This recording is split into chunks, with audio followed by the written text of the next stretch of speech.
Keshod police વિભાગ દ્વારા કર્યું છે આયોજન। નવરાત્રીમાં ટપોરીઓની ખેર નથી, બહેન દીકરીઓ માટે સી ટીમ રહેશે ખડે પગે। ગરબા એ ગુજરાતીઓની આગવી ઓળખ છે। નવલા નવરાત્રી મહોત્સવ દરમિયાન કાયદોની વ્યવસ્થાની જાળવણી માટે કેશોદ પોલીસ વિભાગના પોલીસ અધિક્ષક બીસી ઠક્કરની અધ્યક્ષતામાં નવરાત્રી મહોત્સવના આયોજકો નગર શ્રેષ્ઠીઓની મીટિંગ યોજવામાં આવી છે। દુનિયાભરમાં પ્રખ્યાત એવા ગુજરાતના ગરબા એટલે કે નવરાત્રીને આડે હવે ફક્ત ગણતરીના દિવસો બાકી છે, ત્યારે કેશોદ પોલીસ દ્વારા મહિલા સુરક્ષાને ધ્યાને રાખી ખાસ સુરક્ષા બંદોબસ્ત માટે ફૂલ પ્રૂફ એક્શન પ્લાન તૈયાર કરવામાં આવ્યો છે, જેથી કરીને કોઈ પણ મહિલાની સુરક્ષાનો ભંગ ન થાય અને રોમિયોગીરી કરતા નબીરાઓ કોઈ યુવતી કે મહિલાને છેડતી ન કરી શકે એ પ્રકારે પાર્ટી પ્લોટ અને ગરબા ગ્રાઉન્ડમાં પાર્કિંગ અને આસપાસના ડાર્ક સ્પોટ પર લાઇટો ફરજિયાત લગાવવા આયોજકોને સૂચના આપવામાં આવી છે। તેમજ સી ટીમ ટ્રેડિશનલ ડ્રેસમાં રોમિયોગીરી કરતા લોકો પર ચાપતી નજર રાખશે, જેથી હવે નવરાત્રીમાં ટપોરીઓની ખેર નથી। કેશોદ પોલીસ દ્વારા આયોજકોને નવરાત્રી મહોત્સવ અને ધાર્મિક અને સાંસ્કૃતિક મર્યાદા જળવાઈ રહેતી રીતે ઉજવવામાં આવે તે માટે જરૂરી સૂચના આપી હતી।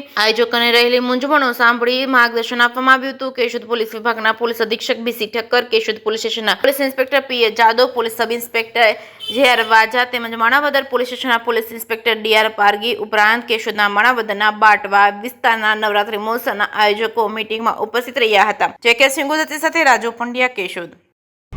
કેશોદ ડિવિઝનના કેશોદ, માણાવદર અને બાટવા ગામના જે મુખ્ય આગામી નવરાત્રિ તહેવારને અનુલક્ષીને જે કોમર્શિયલ ગરબા તેમજ સમાજના ગરબાના જે મોટા મોટા આયોજકો છે એમની એક મિટિંગ લેવામાં આવેલી હતી કેશોદ કચેરી ખાતે, જેમાં તમામને ખાસ સૂચના આપેલી છે કે સરકારશ્રીના નિયમ મુજબ સમય મર્યાદામાં નવરાત્રિના ગરબાનું આયોજન કરવામાં આવશે, તેમજ નવરાત્રિના આયોજનમાં સીસીટીવી કેમેરાનું રાખશે, પાર્કિંગમાં અંદરની સાઈડમાં એન્ટ્રી એક્ઝિટ તમામ જગ્યાએ રાખશે, તેમજ સાયબર ક્રાઇમ ડ્રગ અવેરનેસના પોલીસ તરફથી જે બેનર્સ આપવામાં આવશે, એ જ રીતે હેલ્થની ટીમ પણ ત્યાં રહેશે તો એમના પણ બેનર્સ વગેરે રાખવામાં સૂચના આપેલી છે, તેમજ ડ્રગ્સ અંગેની અને સાયબર ક્રાઇમની જે ઓડિયો ક્લિપ જે પોલીસ વિભાગ તરફથી આપવામાં આવશે તેનો પણ ખાસ કરીને જ્યારે બ્રેક હોય ત્યારે એનો ઉપયોગ કરવા માટેની સૂચના આપવામાં આવેલી છે।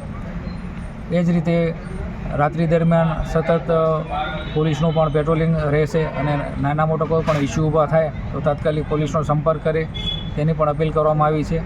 અને જે સરકારશ્રીની સમય મર્યાદામાં અને કાયદાનું પાલન થાય અને સારી રીતે ધાર્મિકતાથી આયોજન થાય અને લોકો પણ પોતાના નવરાત્રિનો જે માતાજીની આરાધના કરવાનો સમય છે એ સારી રીતે કરી શકે એના માટેની એક મિટિંગ બોલાવવામાં આવી હતી અને તમામ આયોજકો છે એ લોકોએ પણ પોલીસને પૂરતી ખાતરી અને સહકાર આપવાની પૂરી ખાતરી આપેલી છે, જે અંગેની આજની મિટિંગ લેવામાં આવી છે।